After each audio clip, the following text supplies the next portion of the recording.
an assistant to call me every day at 5:03 to make sure I've got my makeup on and everything, so I'm on time.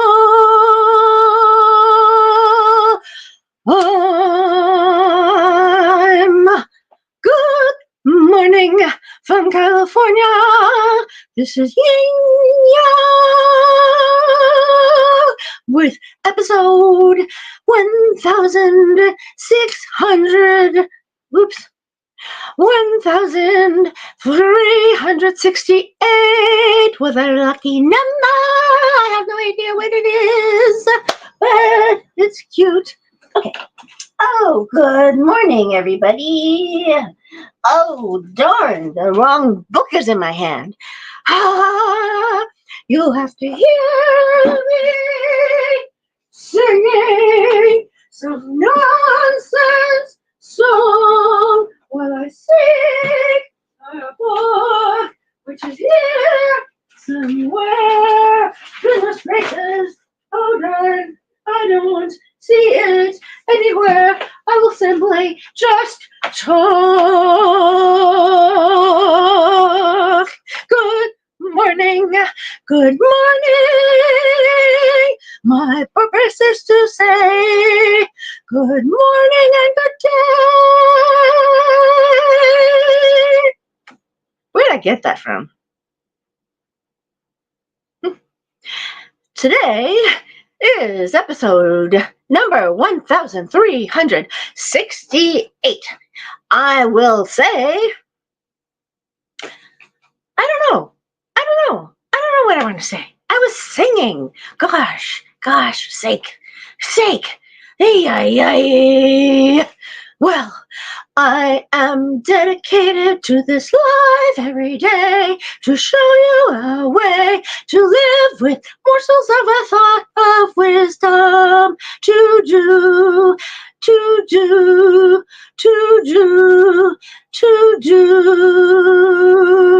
We call it virtue when you do it, when you know what the right thing to do is, which is hard. That's why it's called wisdom. The right thing to do is called wisdom. And doing it is virtue.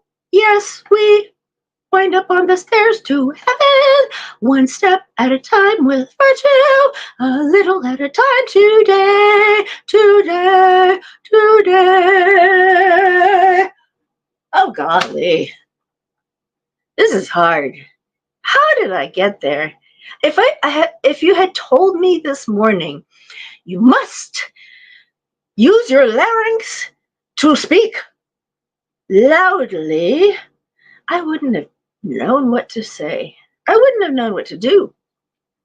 Well, I want to say that my show is about creating virtue. I'm not trying to go into any religion because I am non-denominational.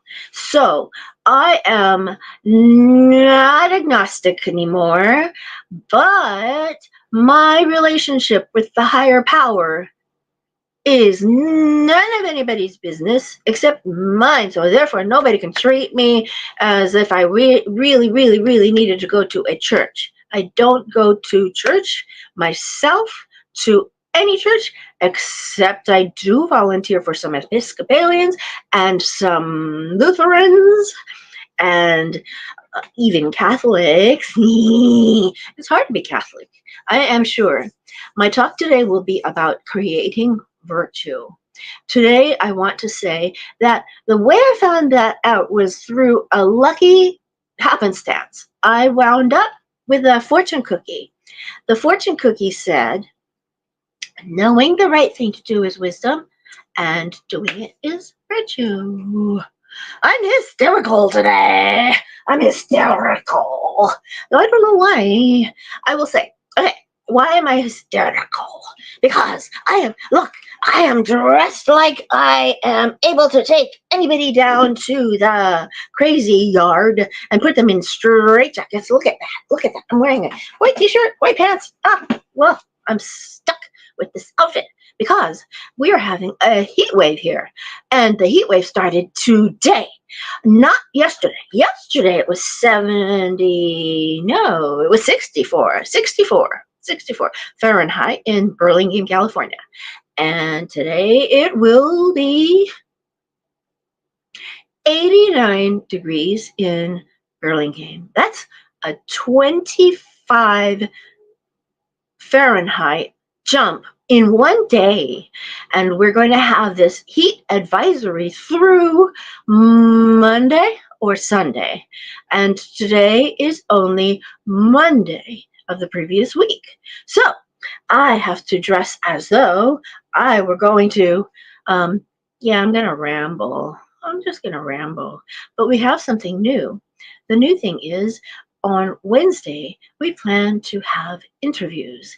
On the interview, we will talk to people who have accepted a little bit of virtue in their lives. We all have it. We're born with it.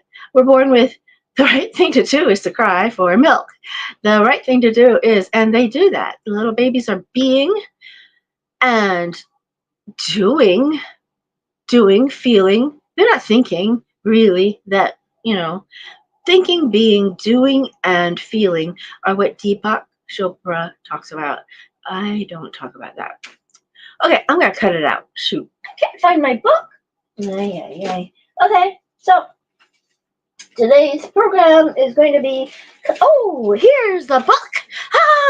I found it. Wow, we found the book. It's here. Sorry, I made you wait 7 minutes. Okay. 12a. To follow the logos in all things is to be relaxed and energetic, joyful, and serious at once. I'm doing 12a right now. Number 13. When you wake up, ask yourself, does it make any difference to you if other people blame you for doing what's right?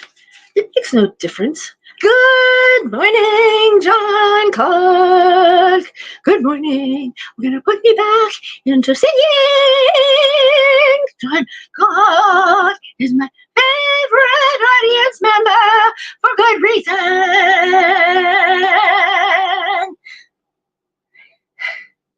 I want to act with Daffy Duck. You're despicable. Number 13.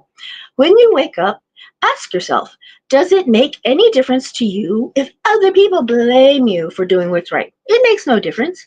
Have you forgotten what the people who are so vociferous in praise or blame of others are like as they sleep and they eat?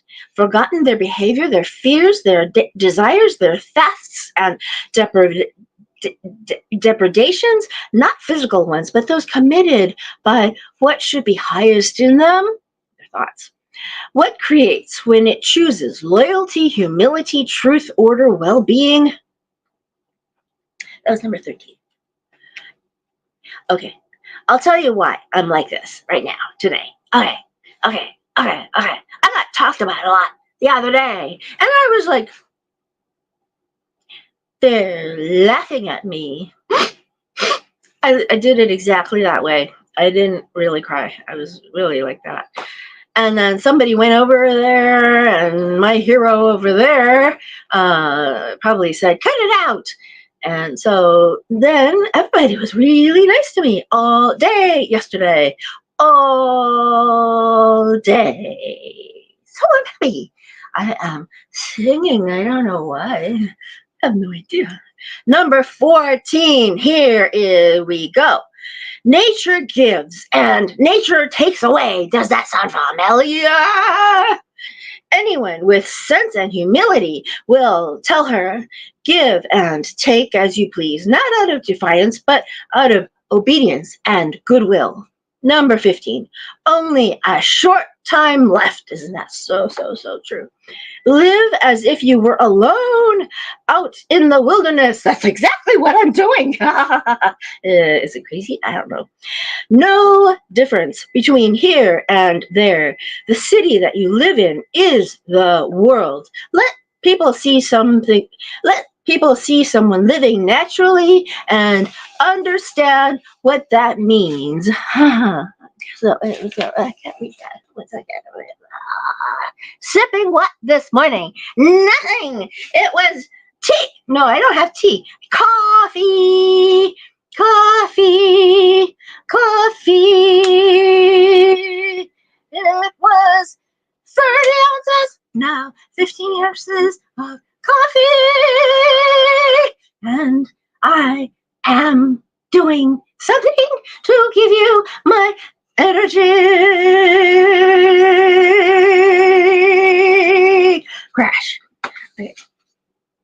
Let people see someone living naturally and understand what that means. Let them kill him if they can't stand it. Better than living like this. What am I doing? Number 16, to stop talking about what the good man is like and just be one. Good man, Mary. Good man.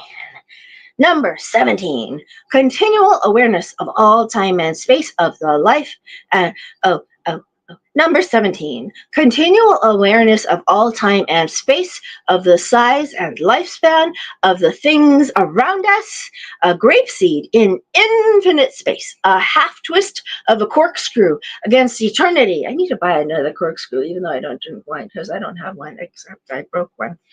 Yeah. It actually bends. It was weird. And I don't drink anything except once a year, kind of. I go and look for something, but I mean, why? Why?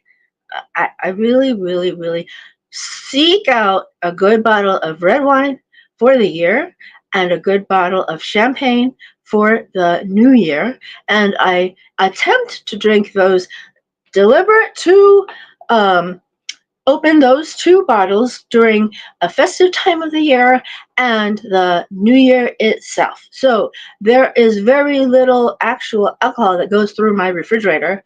They say red wine should be served at 45 degrees Fahrenheit. So they do say, where is it, 55? Anyway, so it has to be a little, it's 45. No, 55. Sorry. So I don't know.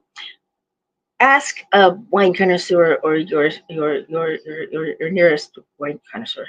Number 18, bear in mind that everything that exists is already fraying at the edges and in transition, subject to fragmentation and to rot. That's what he said. What number am I on? Jesus. Yeah. Where? Oh, here. Or that everything was born to die. So we gotta scream and shout to say, God, thank you, thank you, thank you. Wow, this is a cool place. Look, all these things put together, all these atoms come put together into these objects that we can use. Cups to drink from, cabinets to open and close, shelves to put things on, clothes to wear, water to drink, food to eat, people to talk to, get a room. Number 19, how they act when they eat and sleep and mate and defecate and all the rest. Then when they order and exult or rage and thunder from on high. And yet, just consider the things they submitted to a moment ago and the reasons for it and the things they'll submit to again before very long. Yeah, it'll be at noon today. I'm going there again. I am volunteering at a church. It happens to be, what is it? Episcopalian, and there are some Lutherans that help out too at a big rummage. And we learn so much about human nature because we are all in groups and we are all just talking and huddling and rolling our eyes and then coming back and laughing and then coming back out and being reprimanded and then coming back out and laughing and hugging each other and kissing on the cheek and Uncle Raymond tried to massage Auntie Suzanne.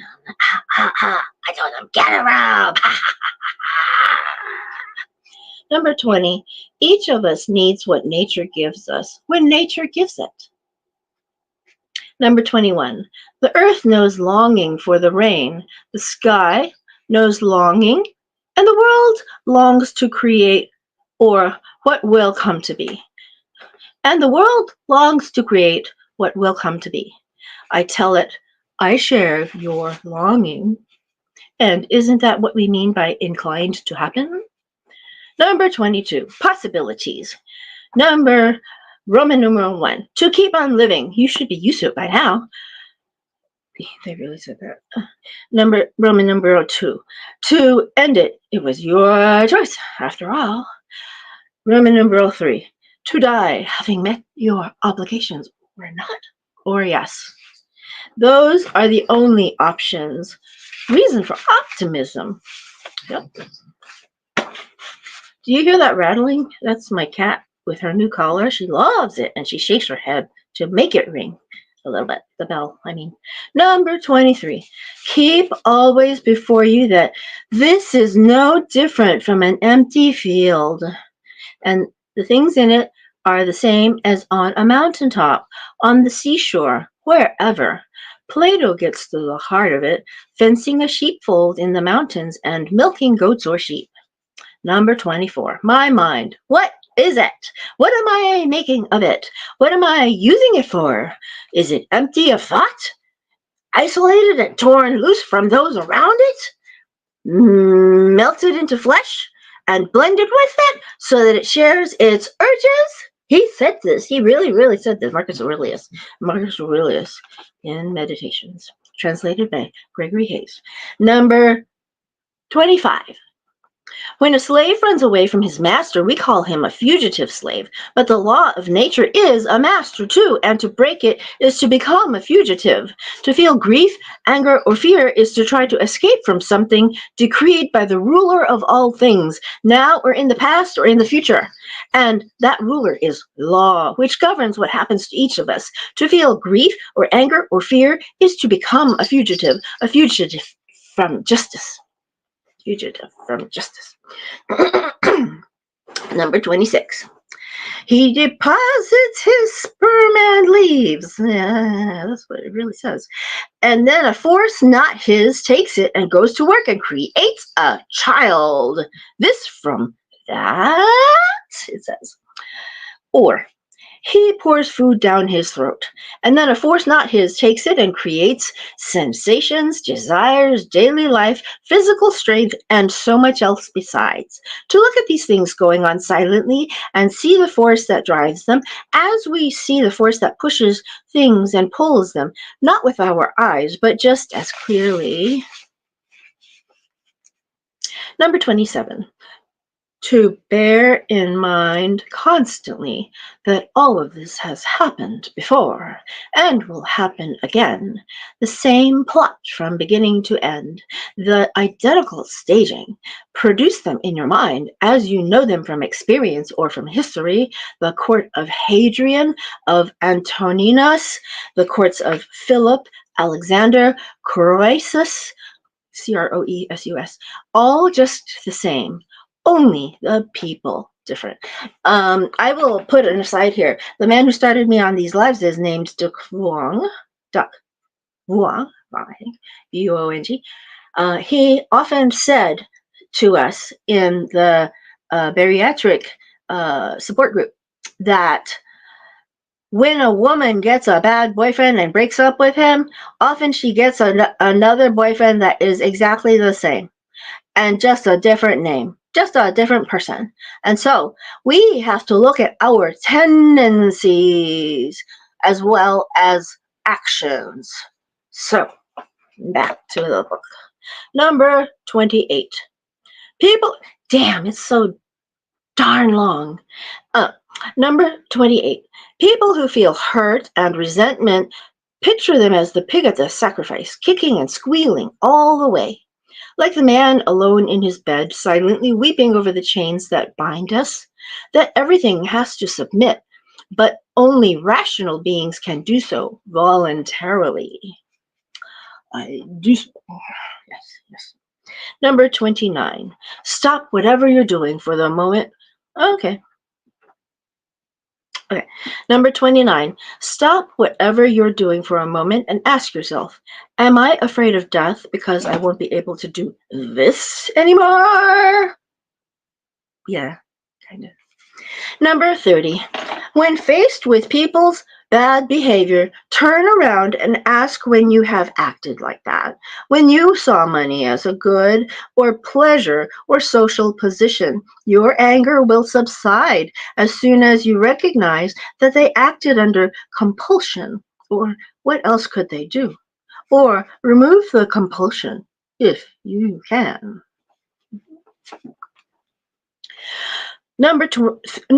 Excuse me, 29. Why did they say they skipped number 30? Oh, oh no, I read that. Yeah, number 30 I read just now. I did. Number 31.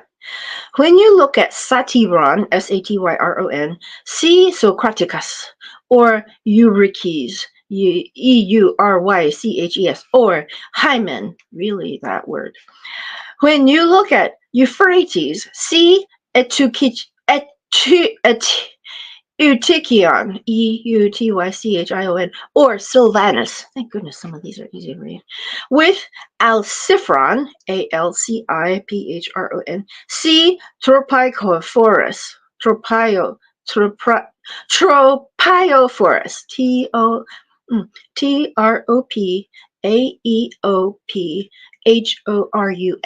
Okay. Bye, John Clark. When you look at Xenophon, see Crito or Severus. When you look at yourself, see any of the emperors, and the same with everyone else. Then let it hit you. Where are they now? Nowhere, or wherever. That way you'll see human life for what it is. Smoke. Nothing, nothing, nothing. Ooh, that's terrible. Especially when you recall that once things alter, they cease to exist through all the endless years to come. Then why such turmoil? To live your brief life rightly, isn't that enough? The raw material you're missing, the opportunities. What is any of this but training? Training for your logos. That's like God. That's God. Training for your logos in life observed accurately, scientifically. So keep at it. Keep at it until it's fully digested. As a strong stomach digests whatever it eats, as a blazing fire takes whatever you throw on it and makes it light and flame. Number 32. That no one can say truthfully that you are not a straightforward or honest person. That anyone who thinks that believes a falsehood. The responsibility is all yours. No one can stop you from being honest or straightforward. Simply resolve not to go on living if you aren't. It would be contrary to the logos. Pause at number 32. Okay, here is my message this morning. I love you. Okay.